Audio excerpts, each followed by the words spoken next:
Hello and welcome, my name is Savannah, and today we will be going over a timeline of queer representation throughout the Sims franchise. This franchise has existed for over 25 years, so of course, representation of queerness has evolved substantially over that time. So I thought it would be interesting to have a look at where things started and how they've evolved to where we are now. For the most part, we will be focusing on the 4 mainline PC games for simplicity's sake, and because if we went over every single console game or spin-off, we would be here forever. So anyway, without further ado, let's load into The Sims. Before we talk about the representation of queerness in The Sims 1, specifically same-sex relationships, which up until The Sims 4 is basically the only representation of queerness in the series, we have to talk about why it almost did not exist in the game. So, in August of 1998, a programmer for the game, Don Hopkins, wrote some feedback on some design document drafts in the form of an in-depth review, and he annotated some parts about how the game initially depicted romantic interactions between Sims of the same gender. On page 5 of the document, Hopkins critiques how same-sex romantic interactions always resulted in negative responses, and points out that this design is incredibly homophobic.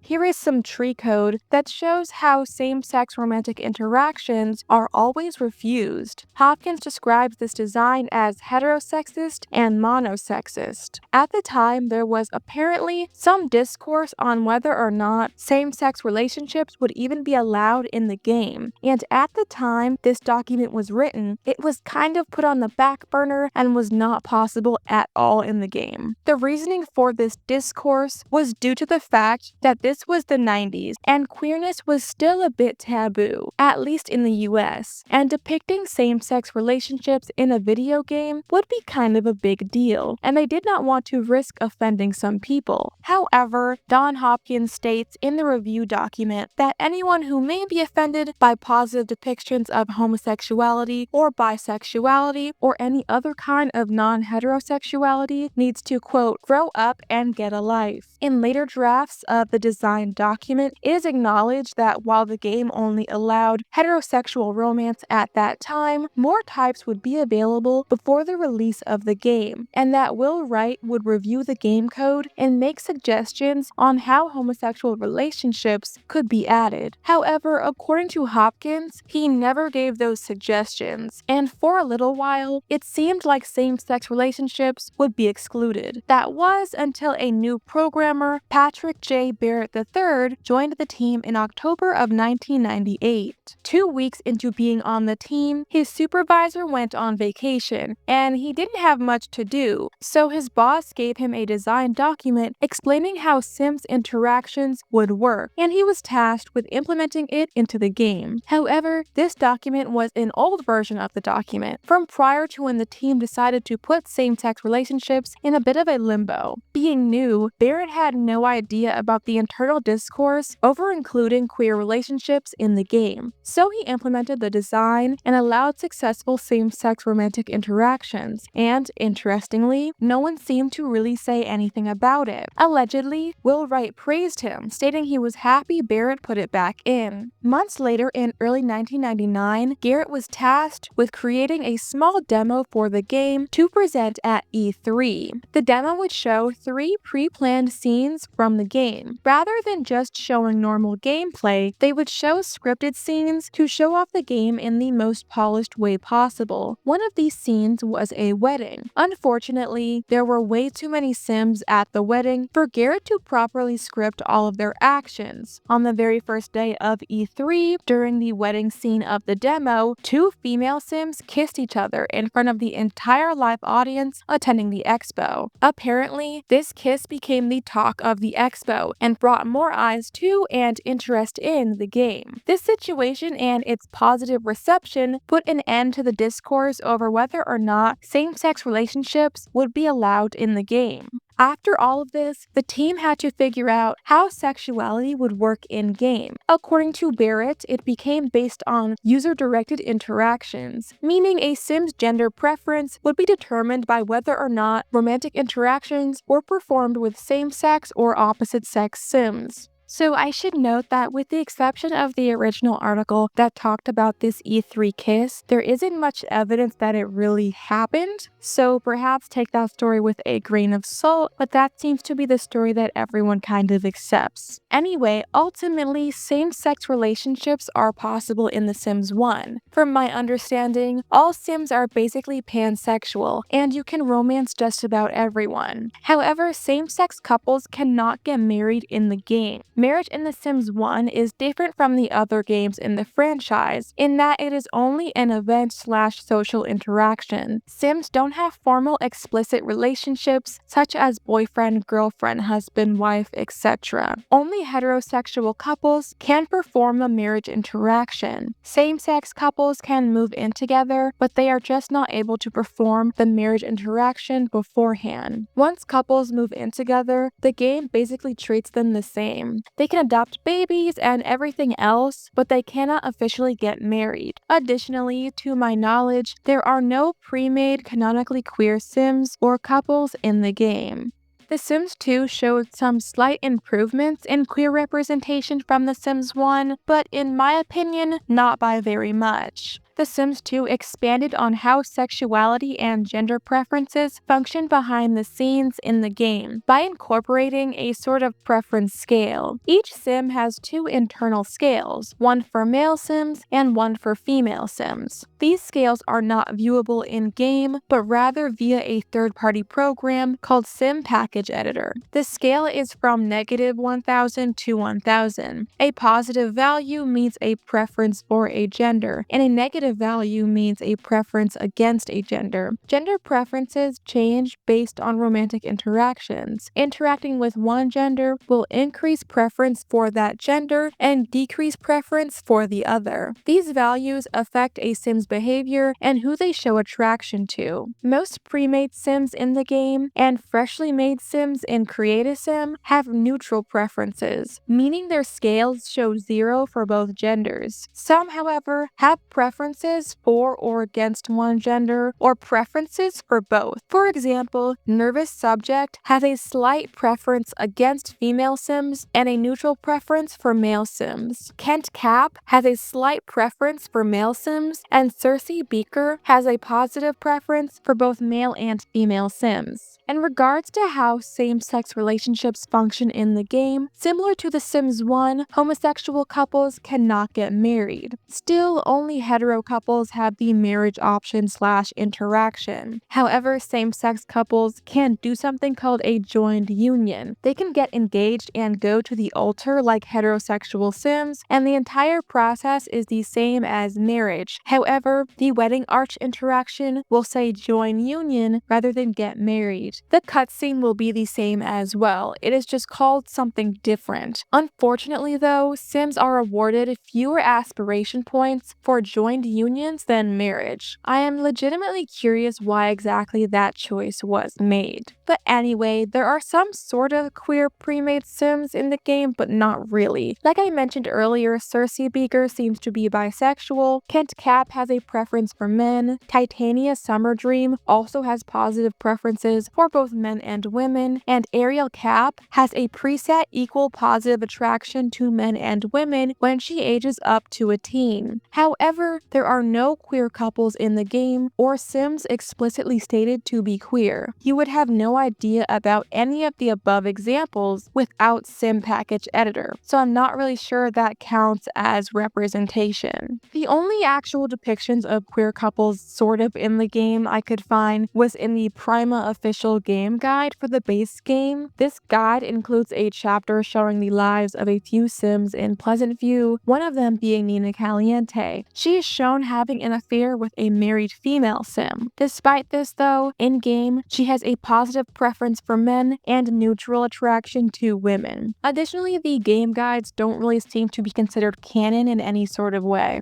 In The Sims 3, gay couples could finally get married. Same-sex couples, for the most part, function the same as hetero couples in the game, with the exception of not being able to use the try for baby option and have biological children. However, if you have the Into the Future expansion, couples can go to the hospital in Oasis Landing and engineer a baby to have a biological child. The gender preference system functions basically the same as it does in The Sims 2. The Sims 3 actually features far more explicitly queer pre-made Sims and couples. In Sunset Valley, there's a Sim named Gobias Coffee whose bio states he has trouble finding a woman and implies it may be because he prefers men. In Twinbrook, there is a household called the Roommates household, made up of two female Sims, Blaze Kindle and Alma Drill. The two are best friends, and their household bio suggests them moving in together may change their relationship in unexpected ways. The two share a bedroom and have two single beds pushed together.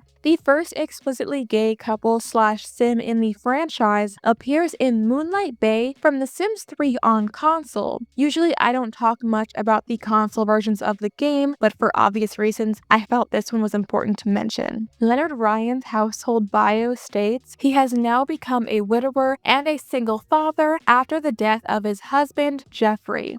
In Aurora Skies is the Valquist household. Victor Valquist and Jesper Sandstrom are described as inseparable best friends who are kind of implied to be a couple but are not explicitly stated to be together and are not romantically involved in-game. Victor has an adopted daughter whose last name is Valstrom, which is a combination of his and Jesper's surnames, suggesting that she is sort of a daughter to both of them, despite in-game only being related to Victor because he and Jesper are not technically together.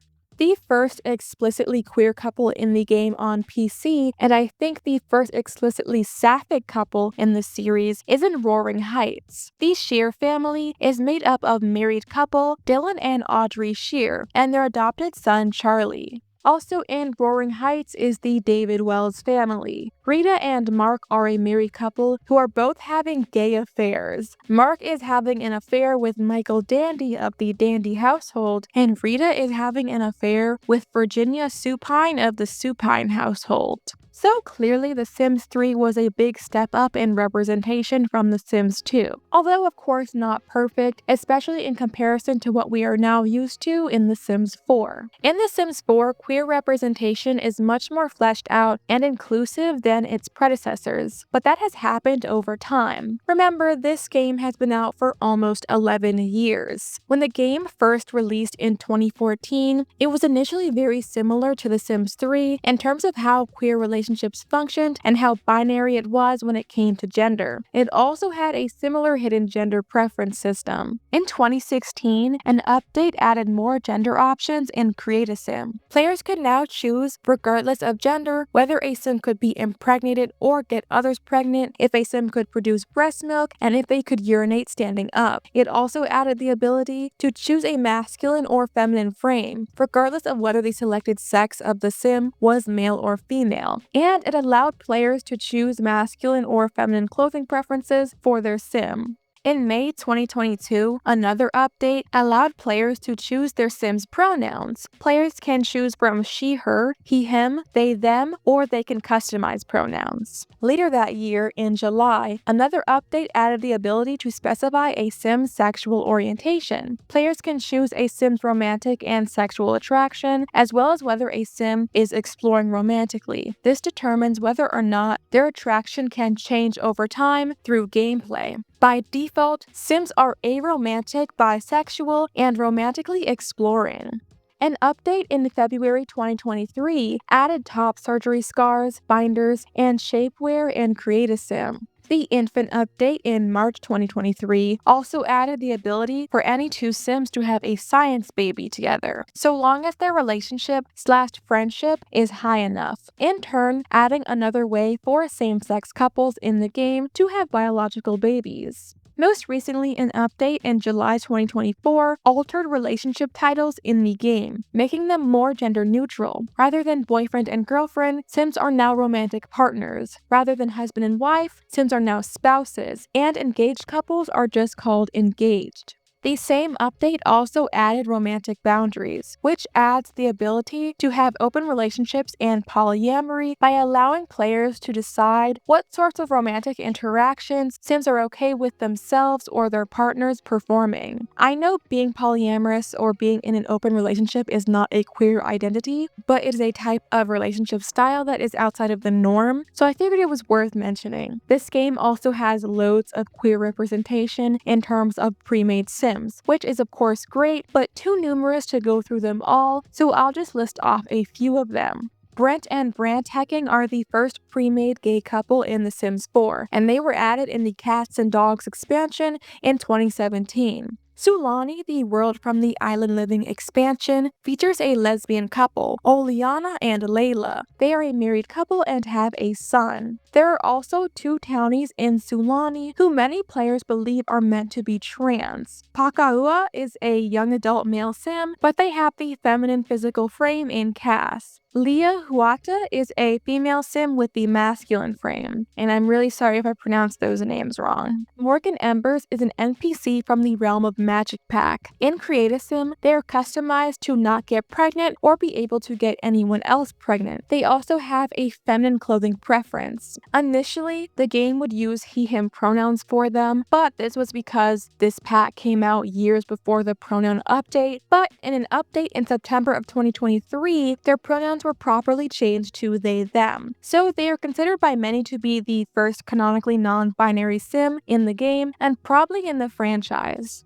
Lou Howell from the Werewolves pack is bisexual, Savannah Price from High School Years is aromantic and asexual, Molly Prescott from High School Years is a lesbian, Celeste Michelson from Growing Together is a transgender woman, and Jay Robles from Growing Together is non-binary. The list goes on, which is great of course because that indicates that there is ample representation across a wide variety of genders and sexualities in the game. It is worth noting, however, that the game is still very binary. Although you can customize pronouns and a Sim's gender expression, all Sims are technically considered either male or female in-game. Men and women are the only two romantic and sexual attraction options. Masculine and feminine are the only physical frames and clothing preference options. In their blog post after the sexual orientation update, they discuss the technical limitations that make the game so binary. This game is, again, almost 11 years old, and it was not initially made with this level of inclusivity in mind, so the foundation of the game is very binary. So that is a general timeline of The Sims' depiction of queer people and queer lives over the past quarter of a century. While to some, this kind of representation is not very important, to many it very much is. The Sims is a life simulation game. For many it has been very impactful and affirming to see themselves represented in the biggest game in the genre and one of the biggest games in the world. There are so many stories of people, such as myself, growing up and discovering themselves through these games. Of course, there are still improvements to be made, but clearly a lot has been made over the past 25 years. Anyway, that's all for me today. Sorry if the camera angle is suddenly different. My phone stopped recording. I hope you enjoyed this video. Feel free to leave a like, subscribe, and comment down below what you thought of the video. Anyway, have a fantabulous rest of your day, and I hope to see you in the next video. Bye-bye!